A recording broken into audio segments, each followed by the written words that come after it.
अगरचे बेटा था तो भी उसने दुख उठा उठा कर फरमाबरदारी सीखी। मुकद्दस पौलुस रसूल का ख़त इब्रानियों के नाम, उसका 5वां बाब, 1 से 10वीं आयत।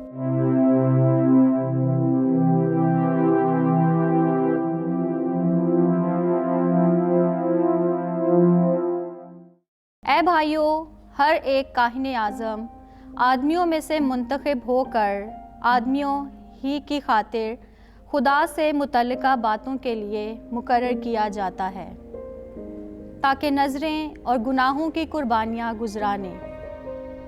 वो जाहिलों और गुमराहों की हमदर्दी करने के काबिल होता है, इसलिए कि वो ख़ुद भी कमज़ोरी में मुब्तला होता है, और इसी सबब से लाजिम है कि वो जिस तरह उम्मत के लिए उसी तरह अपने लिए भी गुनाहों की कुर्बानी चढ़ाए। और कोई शख्स ये मर्तबा अपने आप इख्तियार नहीं करता सिवाय उसके जिसे खुदा हारून की तरह बुलाए। इसी तरह मसीह ने भी काहिने आज़म होने की अज़मत अपने आप को ना दी, बल्कि उसी ने जिसने उससे कहा था कि तू मेरा बेटा है, आज ही तो मुझसे पैदा हुआ है। चुनाचे वो दूसरे मकाम में भी कहता है कि तू मलकी सादक के रुतबा पर दायमन काहिन है। उसने अपनी बशरियत के अयाम में ज़ोर से पुकार कर और आंसू बहा बहा कर उसी के आगे दुआएं और मिन्नतें की, जो उसे मौत में से बचा सकता था, और खुदा तरसी के सबब से उसकी सुनी गई।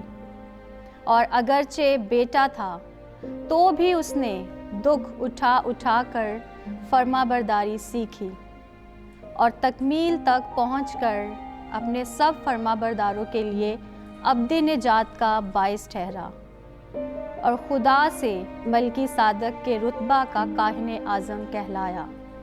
पाकलाम के पढ़े और सुने जाने पर खुदा की बरकत हो, खुदा का शुक्र हो। हमारे लिए आज का ज़बूर 109, जिसका जमायती जवाब है, तू मलकी सादक की मानिंद दायमन काहिन है। खुदावन ने मेरे खुदावन से कहा कि मेरी दाहिनी तरफ बैठ, जब तक कि तेरे दुश्मनों को तेरे पाँव की चौकी ना कर दूँ।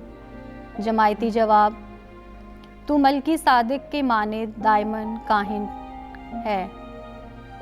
खुदावन तेरी ताकत का असा सहून से बढ़ाएगा, तू अपने दुश्मनों में हुक्मरानी कर। जमायती जवाब, तू मलकी सादिक के मानिंद दायमन काहिन है। तेरे तवल्लद के दिन हुस्ने तकद्दस में शाहाना ताकत तेरी ही है। तू फजर से पहले शबनम की मानिंद मुझसे पैदा हुआ। जमायती जवाब, तू मलकी सादिक की मानिंद दायमन काहिन है। खुदावन ने कसम खाई और वो पछताएगा नहीं, तू मलकी सादिक के रुतबा पर दायमन काहिन है। जमायती जवाब, तू मलकी सादिक की मानिंद दायमन काहिन है।